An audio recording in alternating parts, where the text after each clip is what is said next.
Welcome to Legion Builds, where I guide you on how to bring your favorite characters into Dungeons & Dragons. This video and all my content is made possible by my Patreon supporters. It's also dedicated to everyone who subscribes to my channel. I wouldn't do any of this without you guys, and that is the truth. As long as someone likes it, I'm going to keep doing this crazy thing.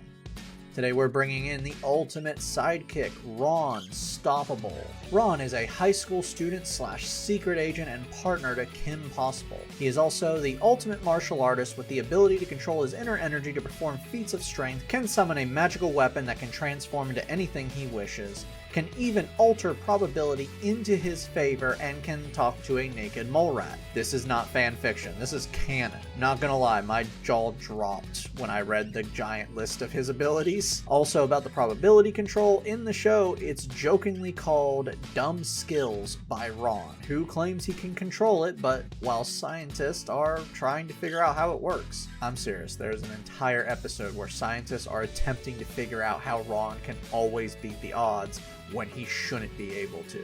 I'll let you decide if your character has dumb skills or is just lucky. For today's build, we'll be using the Player's Handbook and Xanathar's Guide to Everything.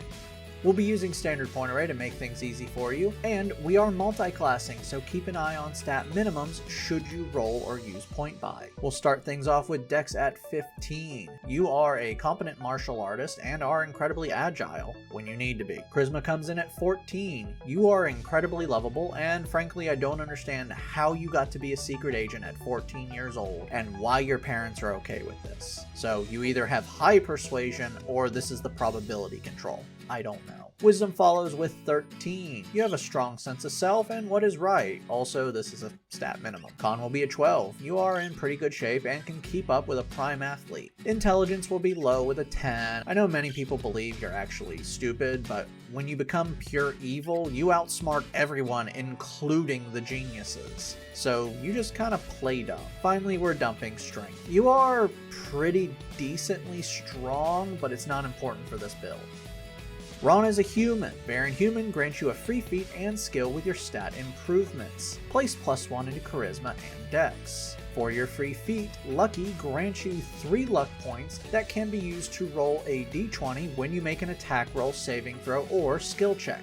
After you roll your lucky d20, you can choose which d20 you want to use. You can also use this when you are attacked, rolling a d20 and choosing which d20 is used for the attack. This does not give you advantage or the attacker disadvantage, just adds another d20 on top of whatever is being rolled. You get all these luck points back at the end of a long rest. For your free skill, take Perception. For your background, you're going to need the skills Acrobatics and Persuasion. Let's begin with making you a lovable character. Disclaimer, high charisma skills and abilities do not make you lovable. You make you lovable. If your party actually kills your character, that's not on me. And yeah, that's happened in some of my campaigns. Level 1 bards start things off with 3 skills. Grab, Animal Handling, Insight, and Sleight of Hand. Bardic Inspiration gives you the ability to give your friends the upper hand. Now with a bonus action, you can gift one friend within 60 feet a d6. This d6 can be used within the next 10 minutes on an attack roll, skill check, or saving throw. You can do this a number of times equal to your charisma modifier. Spell casting makes you a spell caster. You start off with 2 cantrips and 4 spells. 4 spells. Light lets you touch an object and empower it to emit bright light out to 20 feet and dim light out another 20 feet for 1 hour. Friends lets you sweet talk someone for 1 minute while you maintain the spell. While the spell is active, you have advantage on all charisma checks against the creature, but when the spell ends, it becomes annoyed with you and may attack you. That one's up to the DM. Featherfall stops all fall damage with a reaction no matter the height on up to 8 creatures, even when you fall on your face. Cure Wounds heals 1d8 plus charisma on a creature you can touch. Animal Friendship lets you charm a beast within 30 feet by forcing a wisdom save. Should they fail, they are now friendly towards you for 24 hours or until you or your friends hurt it. But you're not like that, so it's going to last the whole duration. Speak with Animals lets you talk with animals for 10 minutes. Pretty simple. Alright, let's jump for combat. Level 1 monks begin with unarmored defense. Now when not wearing armor, your AC is 10 plus dex plus wisdom. Martial arts improves your unarmed strikes and simple melee weapons. Now when not wearing armor, your unarmed strikes and simple melee weapons can now use your dex for attack and damage. You can make a bonus action unarmed strike after taking the attack action, and your unarmed strikes and simple melee weapons can now use martial arts dice. This starts off at a D4 but will improve later on. Level 2 bards are Jack of all trades. Now all skills you are not proficient with get half your proficiency bonus added to them. Song of Rest improves short rests. Now when you start a short rest, you can begin a performance. Now anyone who can hear you, including yourself, can add 1d6 when they roll their hit dice on a short rest. Magical Inspiration lets people add your Bardic Inspiration dice to spells that heal or deal damage. For your new spell, Silvery Barbs lets you distract someone and help your friends. Now when an enemy creature within 60 feet succeeds on an attack roll, saving throw, or skill check, you can use your reaction to re-roll the d20 and take the lowest roll. After that, you can choose another creature within 60 feet and grant them advantage on their next attack roll, skill check, or saving throw within 1 minute. Level 3 bards gain their subclass. College of Lore from the Player's Handbook grants you 3 more skills of your choice. Let's grab Athletics, Stealth, and Performance. Cutting Words lets you distract your enemies. Now when a creature within 60 feet of you rolls an attack roll, skill check, or saving throw, you can use your reaction to expend 1 of your Bardic Inspirations. You now subtract the result of the Bardic Inspiration from the total they roll. The creature is immune if they can't hear you, or is immune to being charmed. Expertise doubles your proficiency bonus to 2 skills. Place this into Animal Handling and Persuasion. You also gain 2nd level spells. For your spells, Animal Messenger lets you use a tiny animal to deliver a message. Choosing a tiny creature within 30 feet, you can now specify a place you have been to and a person to deliver the message to. You can then speak up to 25 words, and the creature has 24 hours to deliver the message. By the way, don't worry, we will get Rufus if any of you are concerned. Just need a minute. Level 4 bards earn our first ability score improvement. Place this into Dex. For your new spells, Shatter unleashes your monkey powers at a distance. I never thought I would have to say something like that, but here I am. Unleashing your energy, you create a thunderous boom out to 60 feet from you that erupts into a 10-foot radius blast. Everything inside the blast must make a con save or take 3d8 thunder damage. Thunderclap unleashes your power at all enemies within 5 feet of you, forcing a con save and dealing 2d6 thunder damage on a failure. Level 5 bards have their Bardic Inspirations upgraded to a D8. Font of Inspiration allows you to regain all used Bardic Inspiration dice back with a short or long rest. You also now have 3rd level spells. For your new spell, Thunder Wave unleashes your pure power around you in a 15-foot cube. Every creature within the cube must make a con save or take 2d8 thunder damage and be pushed back 10 feet away from you. Level 6 Lord Bards receive their first magical secrets. These are 2 spells you can pull from any list and turn them into Bard spells. Normal Bards must wait till level 10, but you don't have to. So I think it's time to give you some things that all Ron fans want.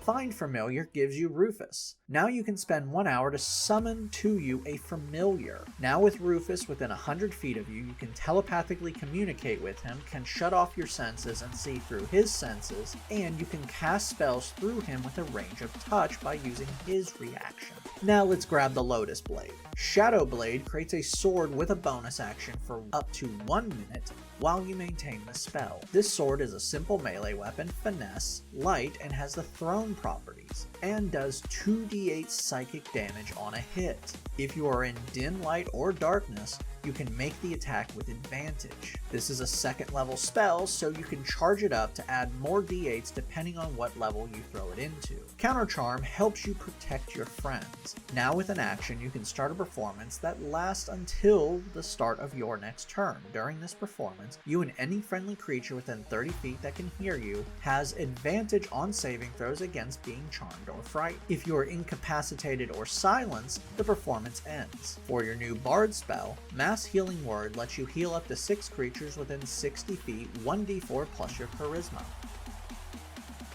Level 2 monks gain unarmored movement. Now when not wearing armor, your movement increases, bringing you up to 40 feet. Dedicated weapon lets you turn any weapon that you're proficient with into a monk weapon if it lacks the heavy or special properties. Right now, the only weapon that you're proficient with that isn't already using your dex is a long sword, so now you have a katana. You can do this after you finish a short or long rest, and the weapon stays a monk weapon till you choose a new one. Ki grants you ki points equal to your monk level per short or long rest. With these ki points, you can perform special moves. For these special moves, Flurry of Blows costs 1 ki point and allows you to make 2 unarmed strikes with a single bonus action after taking the attack action. Patient Defense costs 1 ki point and turns Dodge into a bonus action. Step of the Wind costs 1 ki point and turns Dash or Disengage into a bonus action and doubles your jump distance. Level 3 monks can now have their subclass. Drunken Master, found in Xanathar's, works pretty well for Monkey Fu. Drunken Technique improves your Flurry of Blows. Now when you use Flurry of Blows, you can disengage as part of the same bonus action, and your walking speed is increased by 10 feet for that turn. Deflect Missile allows you to reduce damage you take from ranged weapon attacks as a reaction by 1d10 plus dex plus monk level. If you reduce the damage by 0 and have a free hand, you can catch the projectile and throw it back. Level 4 monks earn another ability score improvement. Place this into Charisma for better spell DC. Slow Fall reduces falling damage with a reaction by 5 times your monk level. Quicken Healing lets you heal yourself by spending 2 ki points and rolling a martial arts dice and adding your proficiency bonus. Level 5 monks receive extra attack. You can now attack twice with a single attack action. Stunning Strike lets you stun an enemy you hit with an attack. After hitting, you can now spend 1 ki point and force a con save. Should they fail, they are now stunned until the start of your next turn. Focus Aim allows you to turn a miss into a hit. When you miss with an attack, you can now spend up to 3 ki points to add +2 to the roll per ki point spent. Finally, your martial arts dice are now a d6. Your character level 11, Thunderclap now does 3d6 thunder damage. Level 6 monks gain Ki Empowered Strikes. Your unarmed strikes are now magical. Drunken Masters gain Tipsy Sway. This gives you 2 features. Leap to your feet allows you to stand up after being prone with only using 5 feet of your movement instead of half. Redirect Attack allows you to move a melee attack that has missed you by spending 1 ki point as a reaction and sending it at another creature within 5 feet of you that isn't the attacker. Finally, your total movement is now 45 feet. Level 7 bards now have 4th level spells, and we're actually good, so go nuts and have fun customizing this. Level 8 bards earn another ability score improvement. Let's cap off dex for a better AC, attack, and damage. For your new spell, we're still good. Have fun. Level 9 bards have their Song of Rest upgraded to a D8. You also now have 5th level spells. For your new spell, Mass Cure Wounds creates a field of pure ki energy out to 60 feet from you, forming a 30-foot radius sphere. Every creature in the sphere regains 3d8 plus charisma in health. Level 10 bards gain an upgrade to their Bardic Inspiration, bringing them to D10s. You also get 2 more expertise. Let's place this into acrobatics and athletics to kind of fix that negative. You also gain 2 more magical secrets. For these secrets, we're going to grab some useful low-level spells. Shield adds +5 to your AC as a reaction. Mage Armor grants you an AC of 13 plus Dex for 8 hours. You also gain a cantrip at this level and have fun. Level 11 bards receive 6th level spells. Take what you want, we don't need any more bard spells. Your character level 17 now. Thunderclap now does 4d6 thunder damage. Level 12 bards earn our final ability score improvement, so let's cap off Charisma. Level 13 bards have their Song of Rest upgraded to a D10. You now have 7th level spells. For your new spell, take what you want, we need what comes next.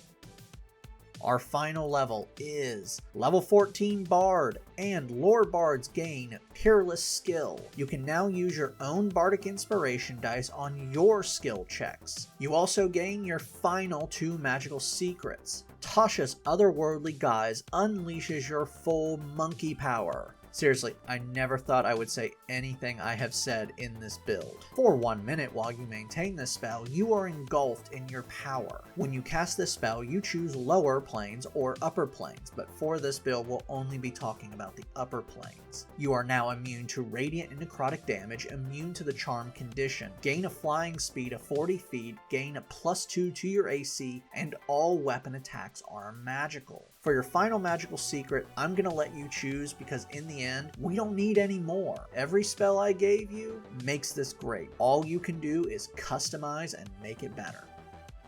Now that we've hit level 20, let's recap. Your stats are Strength 8, Dex 20, Con 12, Intelligence 10, Wisdom 13, Charisma 20. Your total levels are Bard 14, Monk 6. Let's dive in. Gods, this build is kind of weird. There is so much here, I'm actually losing track of what the hell we were talking about. Let's see what we have. You are an expert martial artist with the ability to attack up to 4 times, dealing 1d6 plus 5 magical damage. You can stun your opponents, redirect enemy attacks, and reduce damage dealt from ranged weapons. You can also unleash your inner energy towards your enemies in destructive waves, summon a weapon that causes damage that most enemies aren't resistant to or even immune to, and can ascend to become far more powerful. You have a host of skills that make absolutely no sense for you. You have a grand total of 9 skills. 4 of these have +12 to them before modifiers. You can add a d10 to any skill, and you are adding +3 to every other skill, meaning you technically have all the skills. Hell, your worst skill is still adding +11. You are someone everyone wants to have in the party. You can heal, improve short rest healing by adding d10, inspire your team, protect them from charms, and improve people's healing and damage spells. Finally, you can alter luck to your favor by causing disadvantage to your enemies, subtracting from their rolls, adding to your rolls, or just rolling new dice altogether. Downside. Well, not actually much is here. Your stunning strike DC is bad, strength save is terrible, and your intelligence save is meh. Your AC is only 16, but can be raised up to 25, which is good because your health, taking the average, is just only over 120 at the end of this build. So a frontline person, you are not, but you are. I'm just gonna be honest, this is fun build. Your abilities and skills are so random and useful, but not completely amazing, that you can have a lot of fun role-playing this build. So be the cheerleader for your party, lift them up when they're down, and when all else fails, unleash the devastating power of the monkey. Gods, this is a weird build. Thank you for joining me today. I release a new character each week on YouTube and Spotify, and now on Patreon you can help decide next week's build. We got a Soul Eater showdown. Who will it be? Maka, Krona, Free, or Blair?